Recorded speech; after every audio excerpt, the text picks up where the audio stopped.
आत्मबोध की मामूली सी रस्म रेखा बहुत कुछ आलोकित करने में सामर्थ्य होती है। यदि उसका पूरा प्रकाश मिल जाए तो बात ही क्या।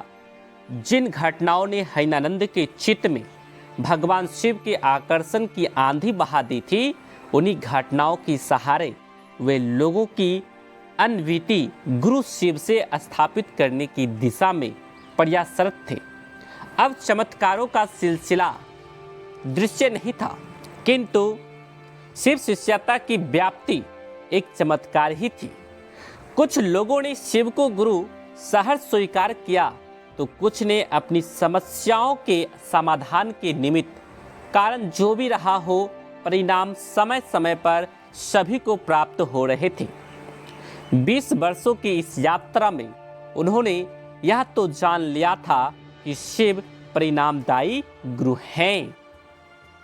एक बार शिव गुरु की चर्चा के क्रम में वे समझा रहे थे कि वैसे लोग जिनका ज्ञान शास्त्रों से लिपटा है, जो ग्रंथों के द्वारा ही आत्मबोध प्राप्त करना चाहते हैं, वे ज्ञान तो प्राप्त कर लेते हैं किंतु उन्हें आत्मानुभूति नहीं हो पाती। आत्मानुभूति तो जगत गुरु अथवा ईश्वरीय सत्ता की दया से ही लभ है। जैसे चश्मा हमारी आंखों की दृष्टि क्षमता की वृद्धि तो कर सकता है, लेकिन पढ़ने का ज्ञान विकसित नहीं कर सकता। ज्ञानवान यह समझ लेते हैं कि उन्होंने सत्य को जान लिया है और कुछ जानना शेष नहीं है, जबकि वास्तविकता ठीक इसके विपरीत होती है। वे मंत्रविद तो हो जाते हैं पर आत्मविद नहीं हो पाते। हैनानंद की काल सापेक्ष घटनाओं द्वारा प्राप्त अनुभूतियों में यह एक प्रमुख विषय था कि वास्तविक गुरु आखिर है कौन। बहुत सारे ऐसे भी गुरु हैं जो पारस पत्थर की समान अपने सानिध्य में आए शिष्य को सोना बना देते हैं, किंतु शायद ही ऐसे गुरु मिलते हैं जो शिष्य को पारस बनाने के साथ साथ अपने जैसा भी बना दे। वह सर्वशक्तिमान ईश्वर ही समग्र सृष्टि का मूल करता है और वही मूल गुरु भी है। वह सर्वशक्तिमान ईश्वर ही समग्र सृष्टि का मूल करता है और वही मूल गुरु भी है। विश्व की आध्यात्मिक परंपरा भी ईश्वर के गुरु पद का प्रमाण देती है। परम सत्ता से ज्ञानार्जन के उपरांत ही शास्त्र आलेखित हुए हैं। वेदों को भी ईश्वर की वाणी कहा गया है। आगम ग्रंथों में शिव और देवी के परस्पर संवाद के माध्यम से पूजा अर्चना के विभिन्न आयाम व्याख्याति हुए हैं। उन्हें जगत गुरु और गुरुओं का गुरु कहा गया है। शिव गुरु की चर्चा धीरे धीरे विशाल आकार ले रही थी। लोगों को समझाते हुए साहब कह रहे थे कि आज व्यक्ति अपनी प्रबल जागतिक प्रवृत्तियों के वशीभूत हैं। सुख के साधन सीमित हैं और सुख पाने की लालसा असीम। अतएव हताशा, निराशा, भय, कुंठा और संत्रास से त्रस्त व्यक्ति हृदयहीन, आत्मघाती पगडंडियों पर चल पड़ा है। शरीर और मन रुग्ण है और मनुष्यात्मा के तल पर निबिड़ अंधकार। शरीर के अस्वस्थ होने पर चिकित्सा के उपाय हैं, किंतु मन का रोग लाइलाज हो गया है। मन जब रोगी होगा तो वह शरीर को अस्वस्थ करेगा ही। ये कहते हैं आज व्यक्ति का मन प्रबल जागतिक प्रवृत्तियों के प्रभाव से स्वहित में लगा है। फलता समाज टूटने की स्थिति में है। व्यक्ति के मन को परमात्मा के तल पर विकसित करने की आवश्यकता है ताकि मानव मन संकीर्णताओं से मुक्ति पा सके, व्यक्ति का मन परमात्मा तत्व का विकास पा सके। इसी संप्रदाय निरपेक्ष विधा का नाम अध्यात्म है और गुरु इसके आलोक स्तंभ होते हैं।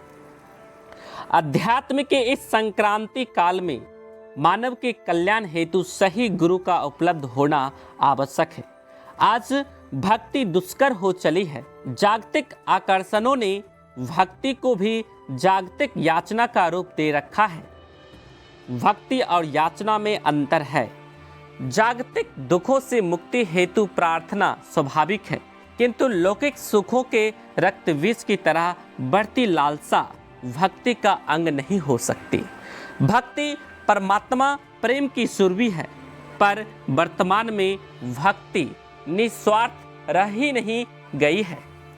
माँ पार्वती ने शिव से प्रेम किया था और रावण ने त्रिलोक्य की शक्ति से याचना कर कुछ पा लेने के लिए दृढ़ इच्छा, ज्ञान और क्रिया आवश्यक है। आज हमारे पास इसके लिए ना समय है और ना सामर्थ्य। वरेण्य गुरुभ्राता जब अपने गुरु की बात करते हैं तो पूरे रो में दिखते हैं। शिव ने विश्व कल्याण के लिए विषपान किया और काल स्वरूप सर्पों को अपना आभूषण बनाया।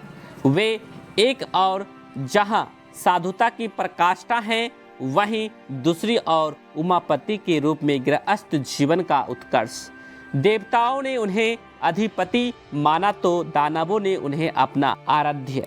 शिव का समग्र स्वरूप विसंगतियों में संगति की स्थापना है। हैनानंद की अनुभव प्रसूत मान्यता है कि अविश्वास और अश्रद्धा के दायरे में खड़े होकर भी ज्ञान प्राप्ति की उत्कट अभिलाषा से शिव को गुरु मान लेने की व्यवस्था का अस्थायी तत्व गुरु से परिणाम की स्थिति है। श्रद्धा, विश्वास और समर्पण के अभाव में भी भगवान शिव की शिष्यता अंकुरित, पल्लवित, पुष्पित हो सकती है। विश्व गुरु शिव स्वयं गुरु हैं। यदि संपूर्ण मानव सृष्टि उन्हें अपना शिष्य भाव अर्पित करती है तो शिव को विश्व मानव के अभ्युदय का उत्तरदायित्व लेना ही पड़ेगा। साहब जब महेश्वर शिव की बात करते हैं तो अनजाने आवेश से उनका चेहरा प्रदीप्त हो जाता है। अपनी आध्यात्मिक अनुभूतियों को अपने गुरु को समर्पित करते हुए वे कहते हैं कि गुरु अपने शिष्य के सर्वोत्तम पक्ष को उजागर करते हैं और परम चेतना से उसका ऐक्य सुनिश्चित करते हैं। चेतित साकार शिव परिवार में जन्मजात प्रतिकूल प्रवृत्ति वाले पशु पक्षी भी सहज प्रेम से हैं। बाघ और बैल, सांप और चूहा, मोर और सर्प परस्पर विपरीत प्रवृत्तियों के धारक हैं, पर शिव भावांतर्गत आपसी प्रेम की प्रतिमूर्ति हैं। सचमुच शिव भाव की शिखर की तलहटी में समस्त संकीर्णताएं तिरोहित हो जाती हैं। सभी को प्रणाम भाई बहन। इस कहानी को पूरा जानने के लिए पुस्तक अनमिल आखर ऑनलाइन ऑर्डर करके अपने घर मंगवा सकते हैं। लेखक अनुनीता दीदी हैं। डिस्क्रिप्शन में लिंक है, चेकआउट कर लीजिएगा। और हाँ, इसे ज़्यादा से ज़्यादा लोगों के बीच शेयर करें ताकि दूसरे लोग भी इसे सुने, जाने और समझें।